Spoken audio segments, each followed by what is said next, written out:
an important lesson that we all have to learn if we're going to do something that's innovative, or that you are looking to create something that's new. There's something that's really tricky with it that a lot of people don't really understand, is that you literally have to throw money out the window and be okay with that. So the returns on, or the sort of success rate on innovation is not generally very good. But why? So why do you actually do this, right? So actually, it's because of the way that the incentives are structured, right? Most things are not going to do very well, so you're going to pursue 10 projects or 10 different things, and then every once in a while, one of those things might sort of hit, and then you have to figure out, okay, so how do I, balance what I'm doing, right? So this is a lot different than investing for, your retirement. And what I always suggest is, obviously everybody has a sort of risk tolerance, but you have to. I personally invest. This is the way that we invest. Is we invest in really good mutual funds. We take 15% of our income and invest it just for the retirement. And we do mutual funds, really good long-term mutual funds that everybody knows about. They're not like anything that's, sketch, and not quick get rich quick or anything like that. And then, what are called index funds, or ETFs.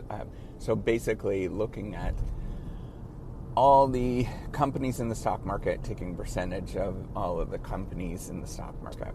But then innovation is challenging, because what you have to do over and above that, right? So I would recommend that is your starting point, and then over and above you figure out, okay, how much can you give away that likely will not come back. Now, you can figure it out, right? So there's two ways to figure this out, right? So one way, and they both kind of cooperate together, right? Like they're not independent at all.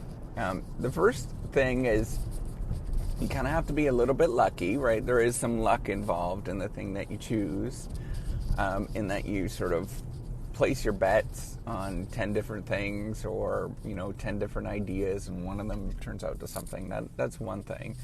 But then the other component is that to get to the point where something is actually working, you have to spend a tremendous amount of money. It's a lot of trial and error, where you spend, so you put something out, doesn't quite work out. Well, you get a little bit of feedback, a little bit of information, you refine, you keep refining until it becomes something.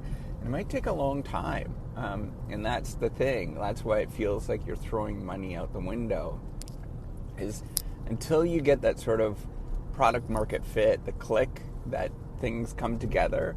It's going to take you a long, long time. It's a really painful process. And when you're doing it, it always feels like you're wasting money. It feels like you're being stupid. Everybody makes fun of you. Like all of that kind of stuff all comes up. And it takes an awful lot of time until it actually makes sense and comes together. You find the thing that actually works. I know it's not what anybody wants to hear, right? Like that's the thing. You want the sort of secret recipe, you want the get rich quick scheme, you want all of that stuff, but it's really just a bunch of grinding work, and a grinding amount of wasting resources for a long time before it actually comes together, right? Like realistically, you got to think that whatever you're working on, it's probably going to take 5 to 10 years by the time it becomes profitable. Probably another 5 to 10 years beyond that, by the time you actually start recouping the cost that you actually have. Just realistically, these things take a lot of time, especially when you are doing it yourself. You're not doing, so for me, I'm not, bank loans and stuff are great, but most of the time you're not going to get a bank loan for a lot of things. And then the other thing is those bank loans you have to pay back. So I'm a big believer in actually taking things slowly and building things out, whatever that might look like, right? So the easiest thing is to build a blog, build a Facebook page, social media thing, whatever, until you actually have an audience. And then from there, figure out how to induct, products or services and stuff based on that particular audience that you actually have. And they'll probably be similar to what you're thinking about initially, but you need to get, that following first. It's so critically important, whether that audience is within your hometown, right? And that's easy, right? Like maybe cutting grass. That's why, cutting grass and stuff's pretty easy. Where you're backward, you have a natural audience that's within you. You just go door to door, and 1 out of 10 or 1 out of 20 are gonna say yes. But finding something, particularly if it's unique or different, the whole reciprocity project that I'm building, it's unique and different, right? It's serving a market niche that not everybody is, aware of, and so I have to backwards induct and build this audience. And it's also really dispersed around the world. I'm targeting initially, research folks and stuff, because that's who I am. But obviously, I'm not. I'm much more.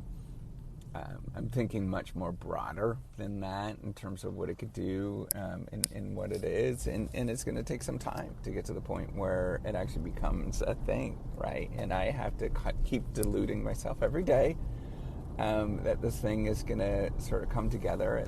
I'm starting to build a small enough audience where people actually care. But it takes time, it takes a lot of effort, and it doesn't happen overnight. I think the sort of secret sauce stuff is a hocus-pocus load of baloney. And it might give you some, the benefit of the secret sauce sort of mentality. It gives you gumption to do something temporarily. But it's not going to sort of sustain yourself for a long time. And so you have to be aware of that it's just grinding work for a long time. And you try to leap from secret sauce to secret sauce before you sort of figure it out. And I think that is the important thing. And there's really not a lot of figuring out. It's just grinding work and piecing things together and constantly piecing it together. So, this is the important thing to think about when you're financing any innovations or technologies. Remember, it is going to feel like you're throwing money out the window. So how do you get over that? Well, first of all, you just kind of have to be like, screw it. But the second thing is thinking about, like, how can you make this into kind of a charitable thing that you're working on, right? Like, figure out what your cause is. And once you figure out that cause, it's a little easier to eat it for so long. Once you figure out that cause, and you're like, okay, I get it, right? So for me, my particular cause is, there's so many graduate students, so many students around this world that could use help. Scientists could use help. It's expensive to do a lot of this stuff in terms of writing and getting feedback and things like that. And a lot of people can't get that stuff. So by me providing this thing, building out the reciprocity platform, I think I'm doing good in this world, and I'm hoping to advance science. But it's a long, slow, painful process. And getting into that, what that means, I think is important. So that's all I want to talk about. Just know when you're doing it, any sort of innovation thing, doesn't matter who you are and how much money you have. I mean, if you're Bill Gates, you still feel the same thing, and you got to give it. You got to get in the mindset of, this is just charity. You're giving it away. You probably are not going to get your money back. If you do, it's going to be a while, and just be used to that, and just get okay with that. Just keep doing it, day in and day out. All right, take care, and have a wonderful day. Bye.